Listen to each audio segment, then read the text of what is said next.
Well, for me, one of the great tools that you can use is a balanced scorecard.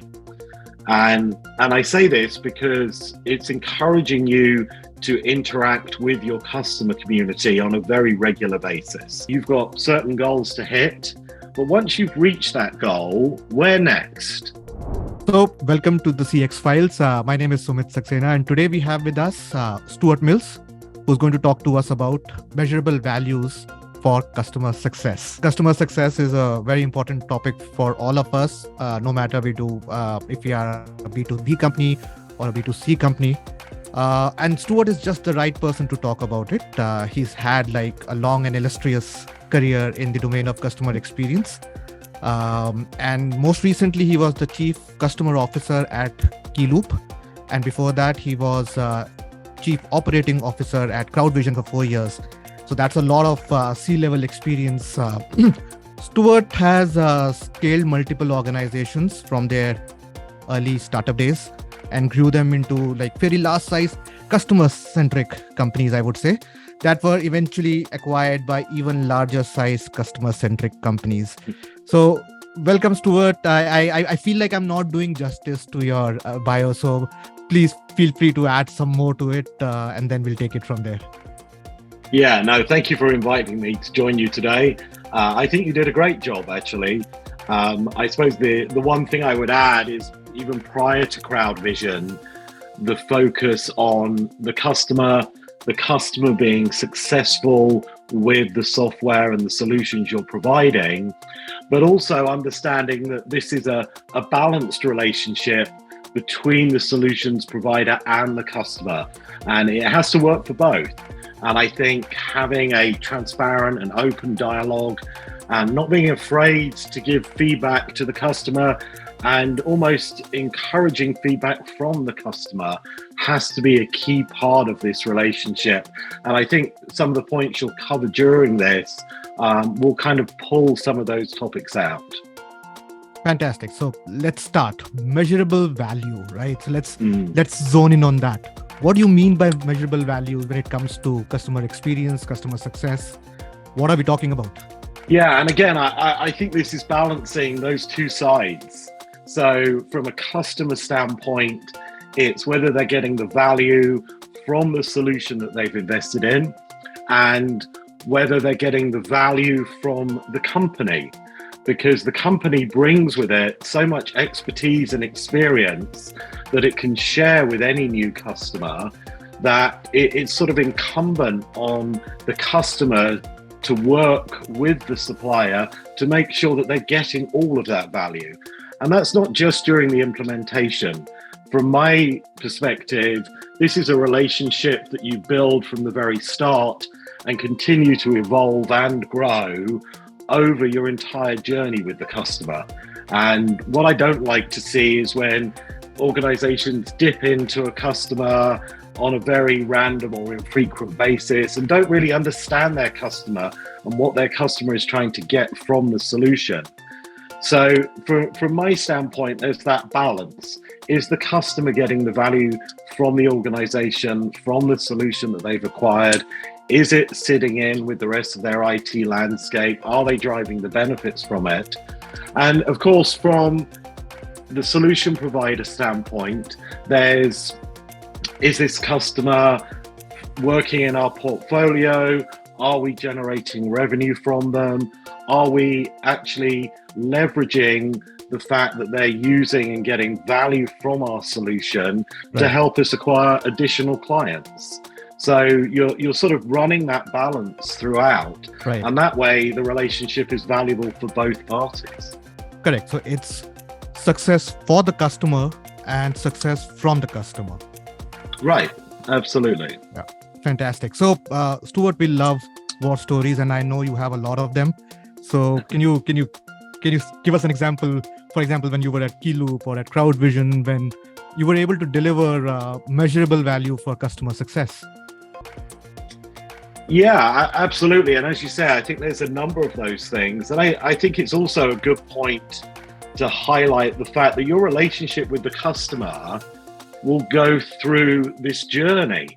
And at some points, the supplier may really frustrate the customer. And, there's an opportunity there to actually partner and take them through an experience. And certainly at CrowdVision, when we were working with a combination of software solution and hardware, and we're working in environments where it was very dynamic, very busy. Airports across the world, regardless of whether they're small or large, have a set of daily challenges to make sure that the airlines and the passengers and the security people and immigration are all working and performing well to give the person traveling that great experience. And I think from my standpoint, as you're working together, one of the critical things as the solutions provider is to really take the time to understand the customer's business.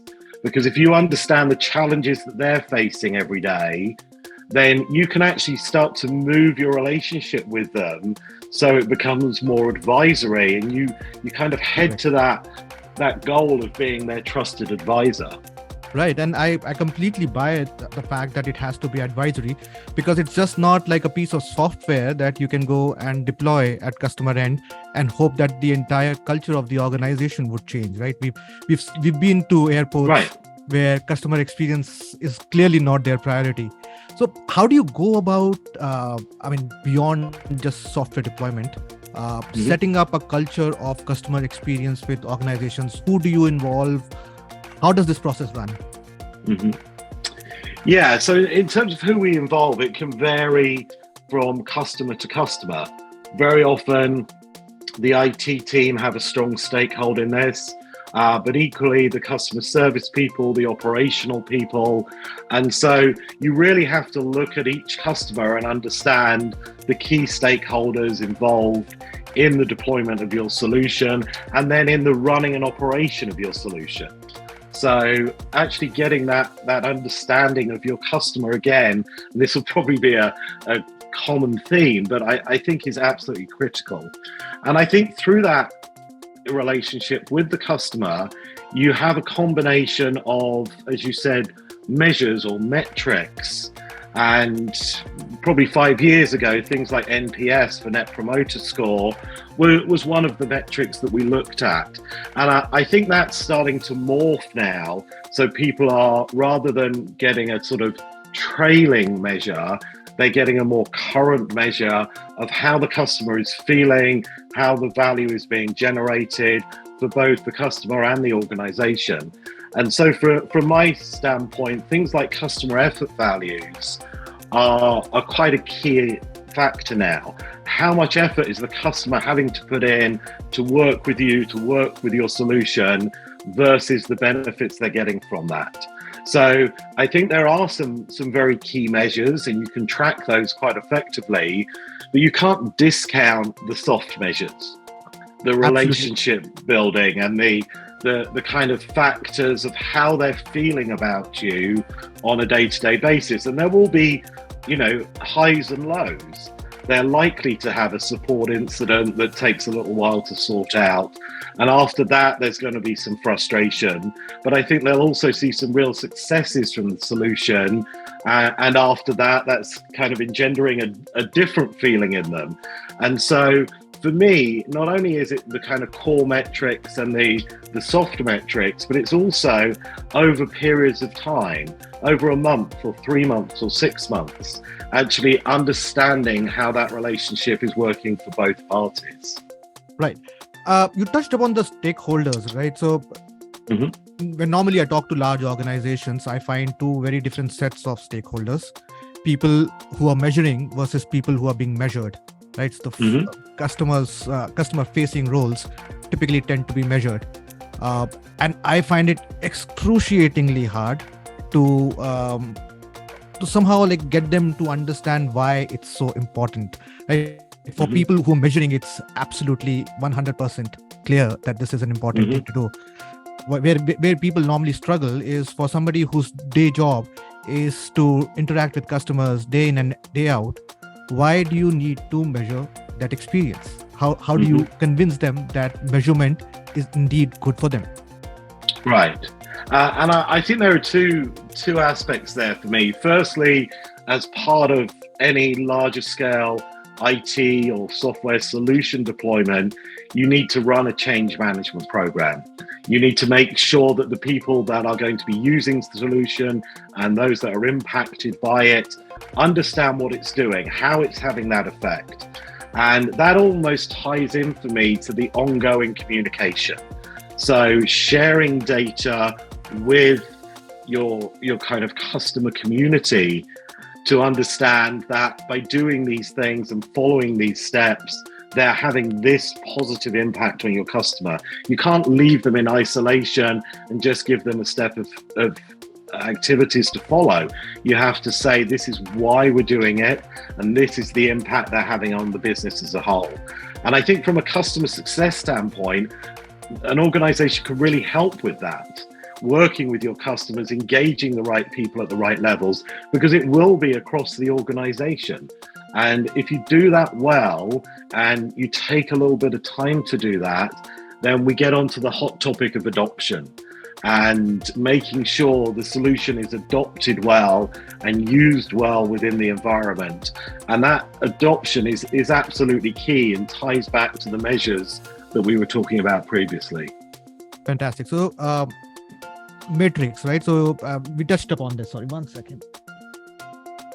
You touched upon a couple of metrics earlier, right? NPS and CES, and I was absolutely fascinated by the concept of a lagging indicator versus perhaps a leading or transactional or current metric.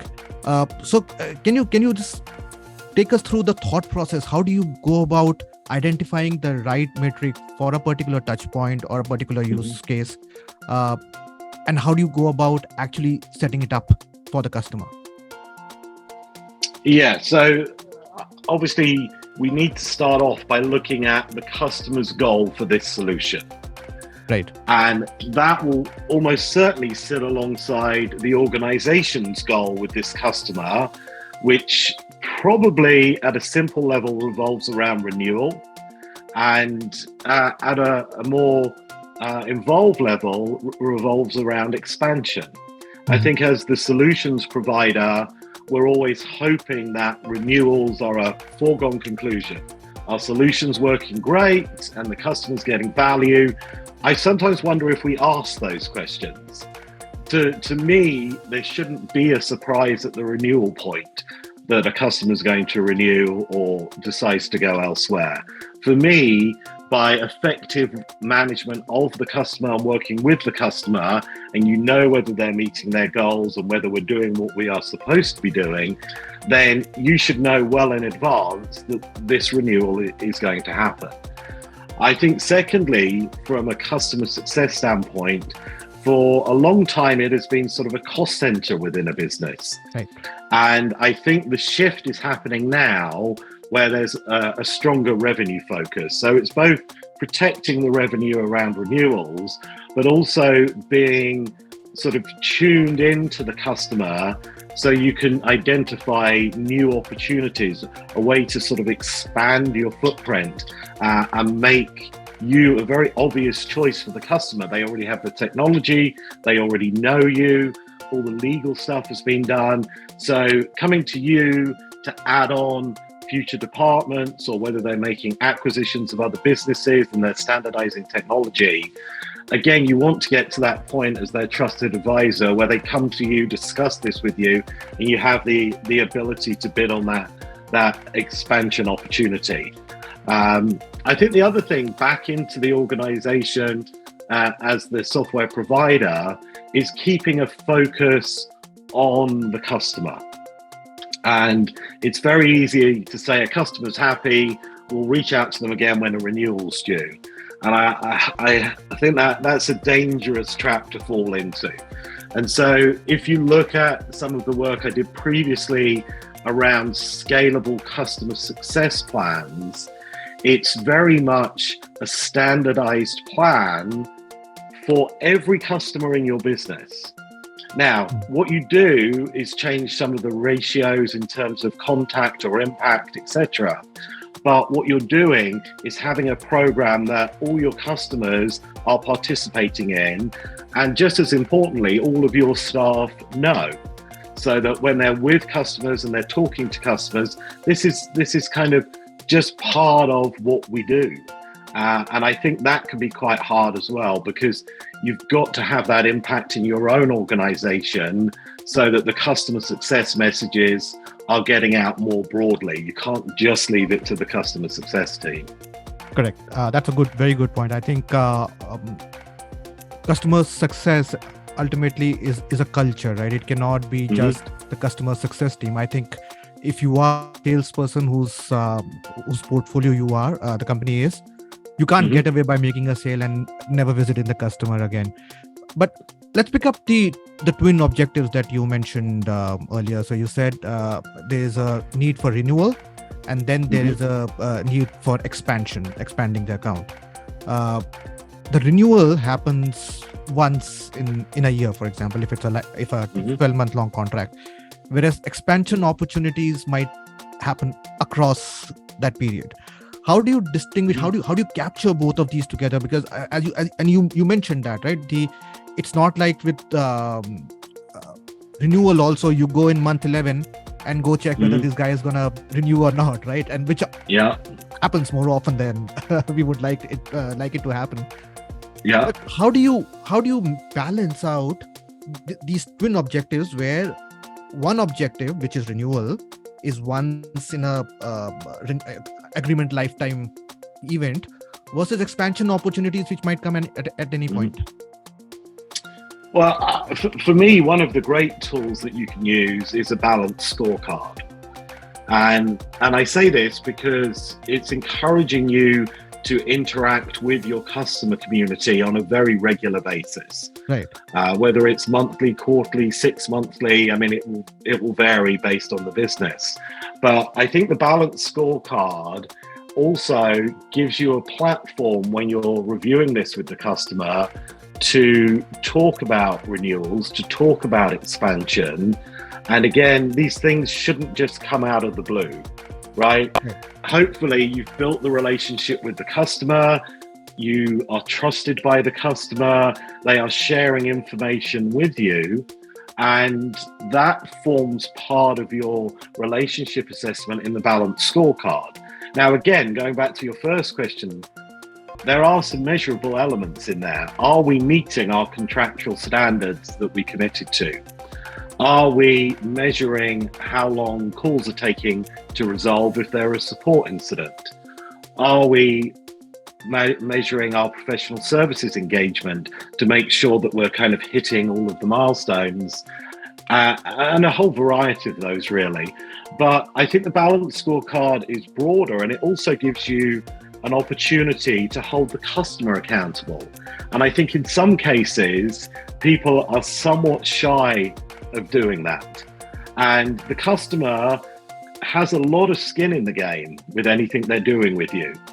Aside from any cost impacts, there's the staffing impacts, there's the people they're training, there's the engagement with other parts of the organization. So they have a real interest in this as well. And so sometimes, although it can be a little uncomfortable for people starting out, actually using a balanced scorecard so we can actually assess how we've been performing and how the customer has been performing, and having a net result on that balanced scorecard and having actions to improve that result in the next engagement.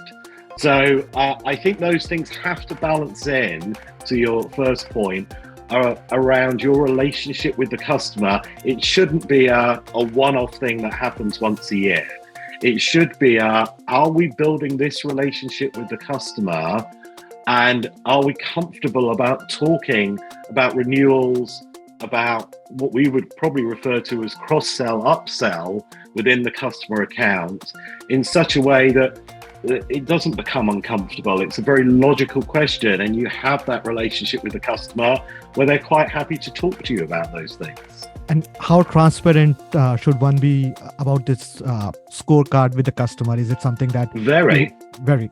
Okay. Very. I mean, I would say sorry, Sumit, to interrupt, but I would say going to a customer, I'm an active proponent of putting it up on a screen and actually saying, here is how you are assessing us, and here's how we're assessing you, and here's the net result of how the relationship is.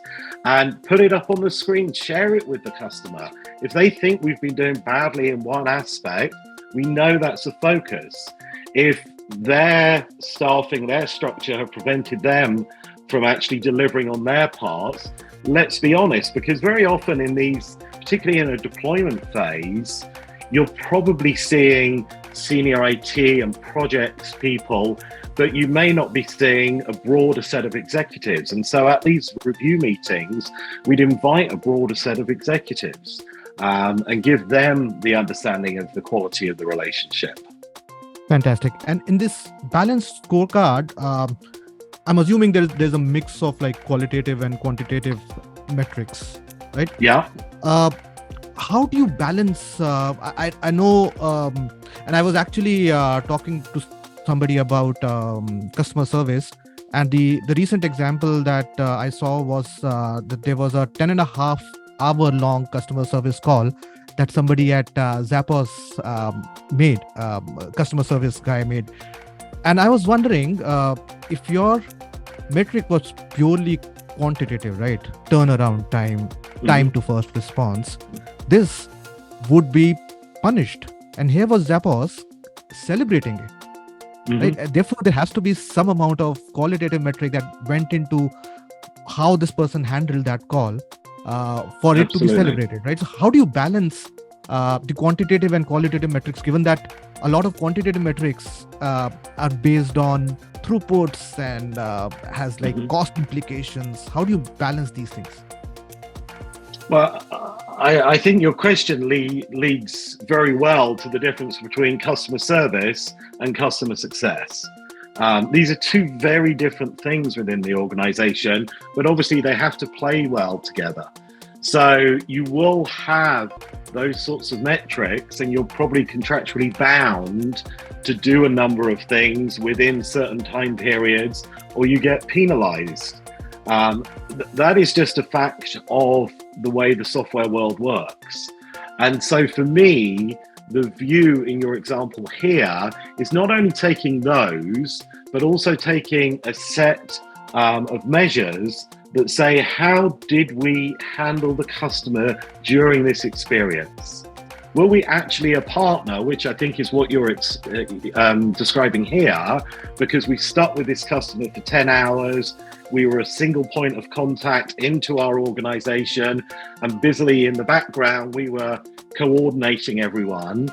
Was it some kind of war room setup where we then pulled lots of our own organization onto this conference bridge, and the conference bridge stayed open for 10 hours and people could dip in and dip out as they had updates? I mean, there's a number of different ways to do this, but again, it's almost like we said with the balanced scorecard. If you're just going to view this on how did we perform this service against the contract, and we probably had a resolution time of 1 hour or 4 hours for a P1 incident, and now we've taken 10, well, we failed, right? We can't ignore that. Now, would we have liked to have sold that quicker? Absolutely. Would we have liked for the customer to be back in service much more quickly? Absolutely. But that's not the question in my view. The question is, did we respect our customer? Were we open and transparent with our customer? Did we get to the desired result in the end? And can we learn from what took us the extended period to resolve the problem? Because I think you'll find a lot of surveys out there, Sumit, that tell you that actually a customer that's never had an issue with you is less bound to you than a customer that's had an issue or two, and you've taken them through that and handled it really professionally. And then their loyalty rating to you increases because they believe if there is a problem, you can help them through it. And so I think those are key things for me. In my view, it can't just be a set of contract terms that say you'll resolve in an hour, you'll send out an incident report 2 hours after that, etc. It's how you manage your customer through this, difficult experience and got them to the other side so that they were back on track and they could be successful with the solution. Right. Fantastic. So you've gone into an organization, you have deployed a customer experience program, you have a balanced scorecard. Is that something which is going to remain static forever, or are there times when you feel that it needs to change and the metrics that you are measuring for success needs to be updated? And how do you identify this? Yeah, that's a great question, and a question I get quite a lot actually, because generally at the start of an engagement, you have a set of objectives that you're looking to meet, and this needs to be assessed as part of your customer review process on a regular basis. And that's because sometimes these metrics are spot on and you've got certain goals to hit, but once you've reached that goal, where next? Correct. So that has to be reviewed, and the tracking towards achieving that goal has to be reviewed. But also, based on probably a million other things going on in your customer's organization, one of these metrics may no longer be valid. So you can't be afraid to say, actually, we're closing this one down because it doesn't meet the needs of the business, and instead we're opening this one up. And so I do think there's that sort of evolution and change process through the goals and metrics, and you shouldn't be afraid to change them. What I normally advise against is changing them every month. Then I'd question whether they were right to begin with. But have a set of objectives with measures, understand the frequency that you'll report on those, and you'll share the results with the customer, or they'll share them with you, and actually sit down with them on a regular basis and review whether they're still accurate, impactful, meet the needs of their business. And if they don't, change them and make sure you understand how you're going to measure each element. Fantastic. That's a great response. Billion dollar question. Where do you foresee the future of measuring customer success, right? Where should companies be building? Where should startups be looking at? Where is this whole thing going? Yeah, I think, as I said earlier on in the call, the sort of view of customer success initially was that it was a cost layer for the business. Right. I think that's shifting, and that's got to shift. Now, that doesn't mean that the customer success people become the salespeople. They don't. But they become commercially aware. They are potentially offering a set of services around customer success that has value to the customer and therefore can become a chargeable activity. And by hitting the items that we spoke about earlier in terms of renewals and working closely with the sales team on expansions and cross-sells and upsells, then you can actually start to look at customer success, if not necessarily making money, being at least sort of revenue neutral, because they offer so much other value to the business. And being able to take a set of customers, make sure they're achieving their goals. There's great success stories from that. And actually then working with the marketing team to surface those success stories and being able to point at customers and say, they've had success with our solution and with the services we provided around it. And that customer is then willing to put their name to it, and whether it's videos, whether it's formalized case studies, something that again is giving the business real value back from the customer engagement. So for me, I think you'll see this shift where they'll become more revenue aware, but I think you'll also see this shift from a customer success standpoint, where people will take the time to better understand the customer's business. Right. And I think this is so crucial, because if you don't take that time up front to understand what's important to the customer, then you're not ever quite sure whether you're delivering something of true value for them. And I think, again, that's a maturity curve for me. It was initially customer success was, can we get the renewals and is the customer happy? Check, check.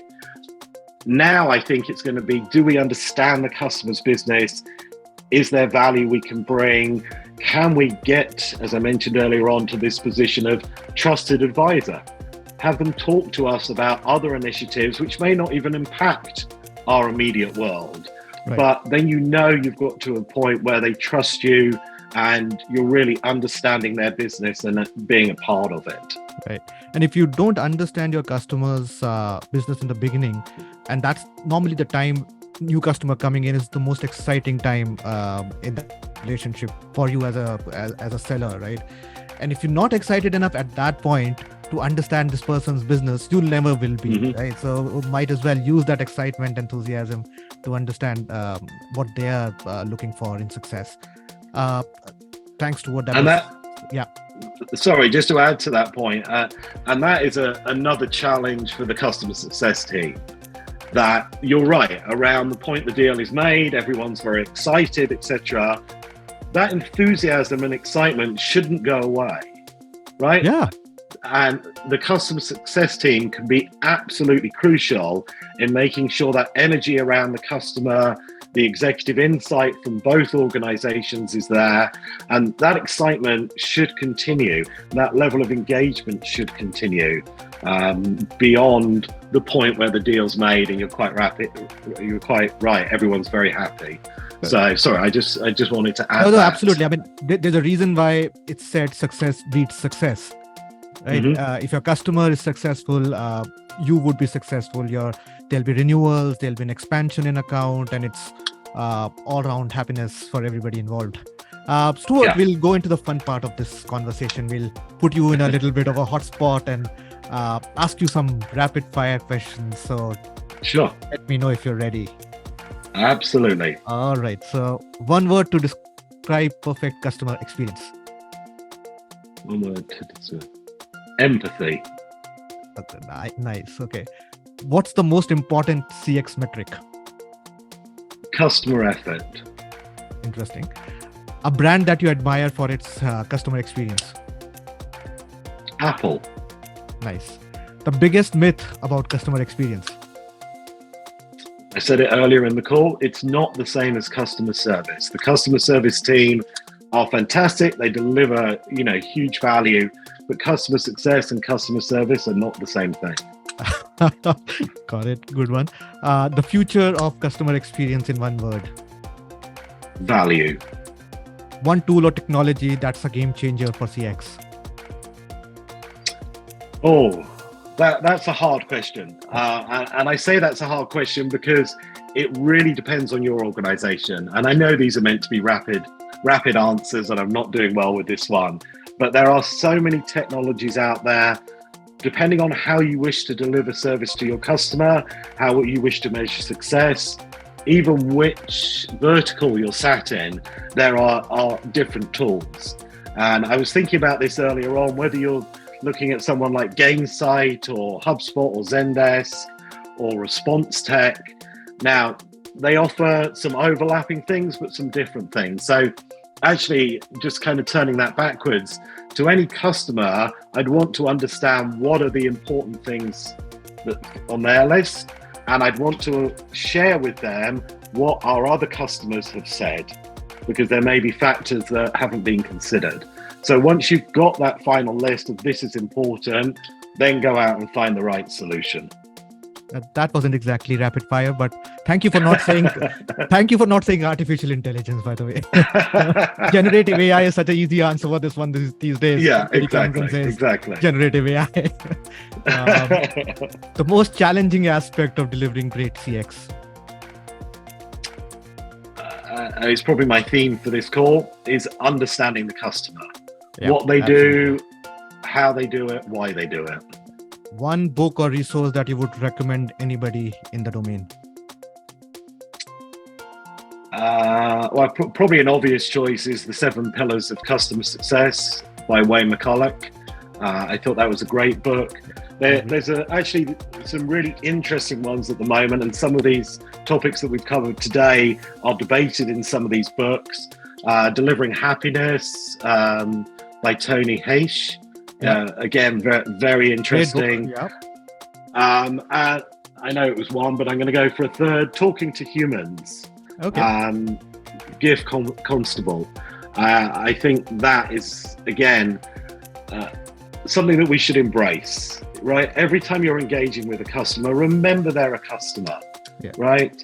Remember there's a good way to talk to them, and there's a good way to manage them.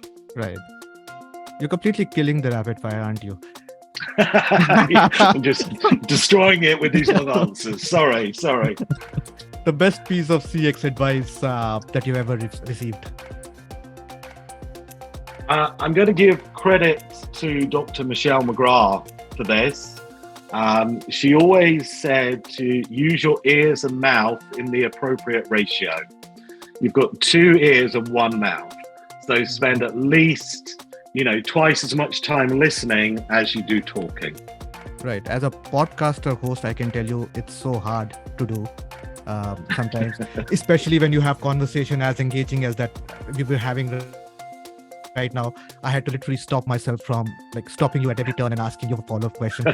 Thank you so much, Stuart. That was fantastic. I think we should be getting you more on this podcast, because you have so much more to tell us and contribute and give us more of your war stories. And at some point, I think we should get you back just to hear about your scaling up organizations and how you managed to do that over and over again with multiple companies. So thank you very much, Stuart. It was a pleasure talking to you today. Yeah, great to talk to you, Sumit. Thank you very much. Thank you very much. All right, I'm going to stop the recording now.